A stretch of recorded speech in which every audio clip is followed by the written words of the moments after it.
Did I make those? Yeah, Dad, you made these. You don't remember that? Yeah, I guess I do. No. Do you have a favorite thing you made? No. No? Do you have something? I guess maybe. Where are they?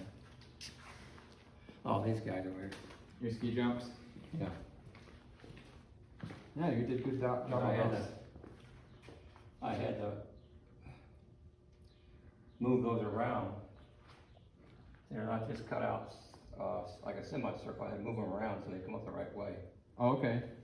You had to figure out the right curve. Right curve. And then I wanted to make them all like that, but I never got around to it. The one with the acrylic for you Yeah, to put yeah. light under it. Yeah. Yeah. Well, you sure made a lot of stuff for me. Well, that's because that's what you wanted.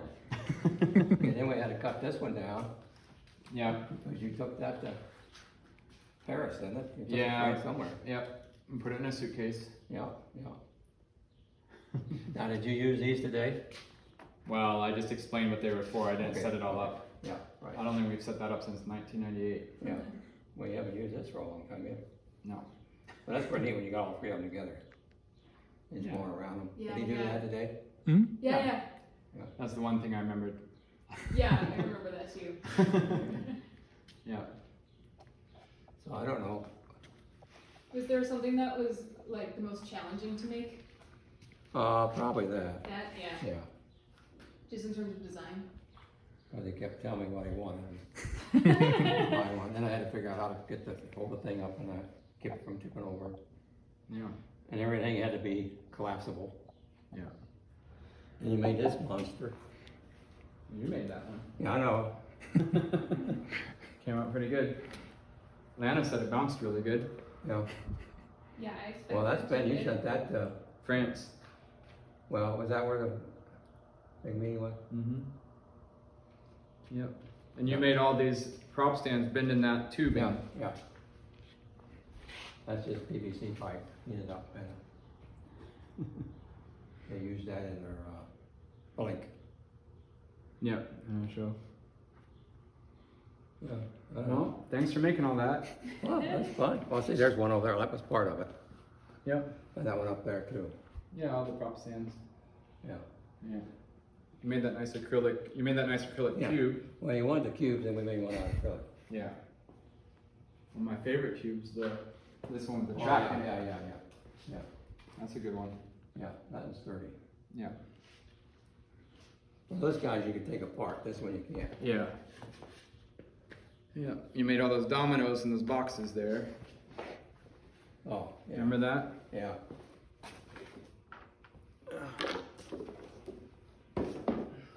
That must have been some work. You made a million of them. No, that was easy to do. Is that what the big ring? Yeah.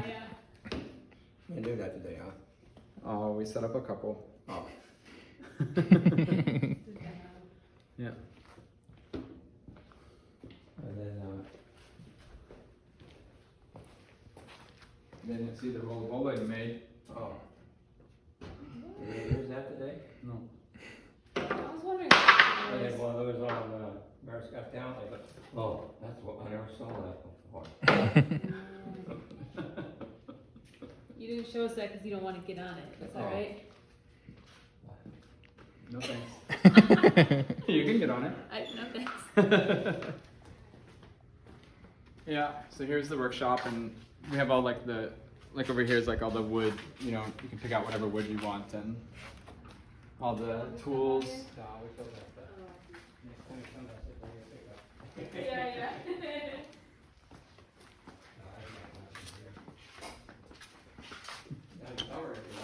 What's that? Cover if you want, or cover back up. Yeah. Cool. Also, there's a table saw here. Yeah. Look at that one bandsaw. That's all your.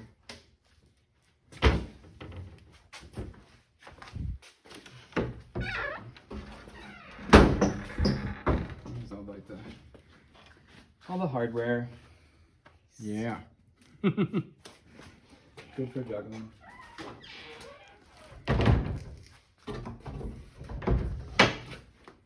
Yeah, me and Eric were thinking like, if we made a juggling school one day, that part of the school would be a workshop. That'd be awesome. And you just have hardware and wood and things that you could have an idea and go build it. Yeah.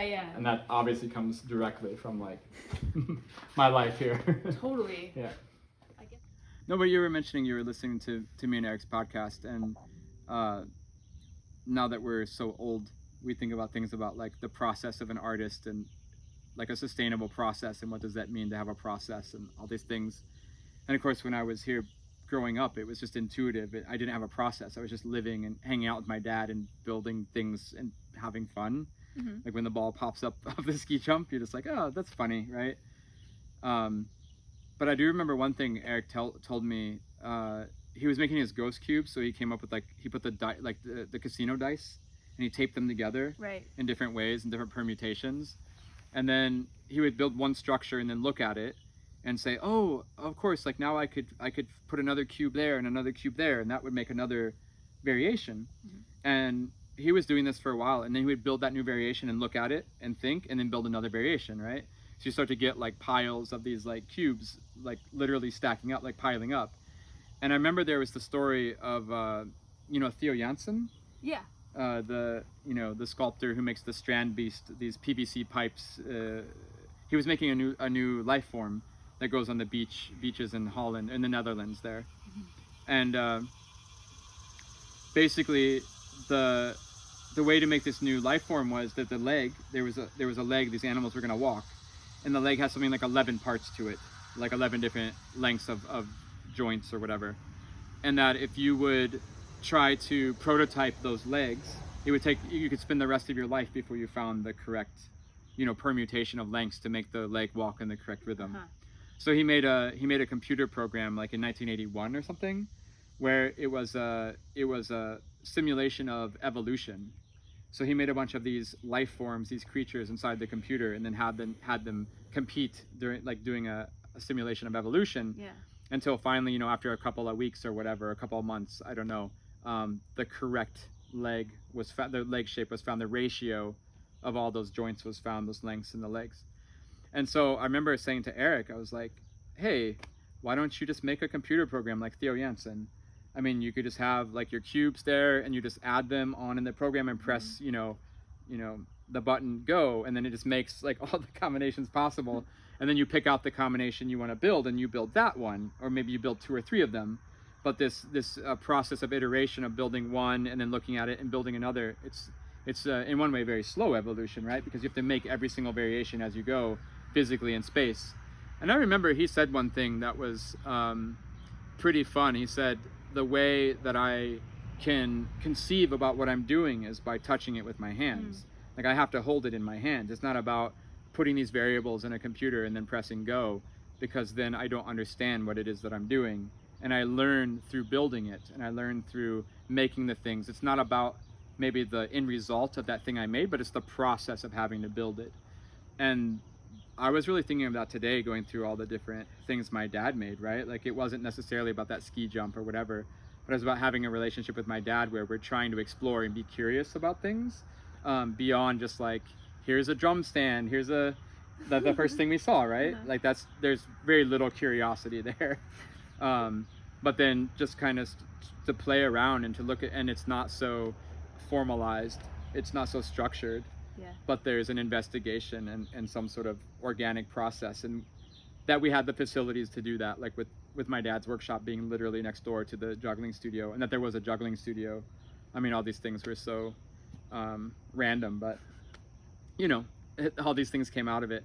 And then the other thing I thought about looking through all those things today with you was when I first went to France to work with Eric Langekel and Guillaume. They were making this show called Flack, and I remember they said they wanted the show to be that they had a backpack, and inside the backpack was 3 balls and their costumes, and that's the entire show. So they have an hour-long show, which is the backpack with 3 balls between 2 people. Uh-huh. And I remember the first time I worked with them, they showed me like about an hour's worth of material with just 3 balls between 2 people, and it was like the best juggling I'd ever seen. And so that's kind of the opposite of what we did today. Is just to see like how much stuff you can have outside the backpack. And it reminded me that there was another show, one of my favorite shows with Kim and Surreal, in France, and it was really funny. They also have a whole show now. At least when I first saw the first version of the show, they had a whole show with just 3 balls and 2 people. And again, some of the best juggling I've ever seen. And I remember asking Kim, I said, hey, I'm so impressed that you have this show, entire show with just 3 balls and between the 2 of you. And that must be so cool. And he said, I'm so sad. I'm really destroyed by this project. And I was why? This is amazing. Like, what's the problem? And he said, well, we decided to run our music from cassette tapes, so we have to carry around a boom box. So now I have to carry a boom box besides the 3 balls, and it was a problem in his life. So they're like put it in some perspective to me of like, here's a studio full of things that I can't carry around in my life. And maybe if you get to that point of like the 3 balls in the backpack, then if you have to carry a boom box, it's a whole other world of suffering and pain and perspective and context. But sounds like he needs to watch this documentary to appreciate yeah, what he right? has. Yeah. Exactly. Yeah. Thanks for hanging out. This has been great. Great. I love it. Thanks, Kai. No problem. And then it fades to the sunset.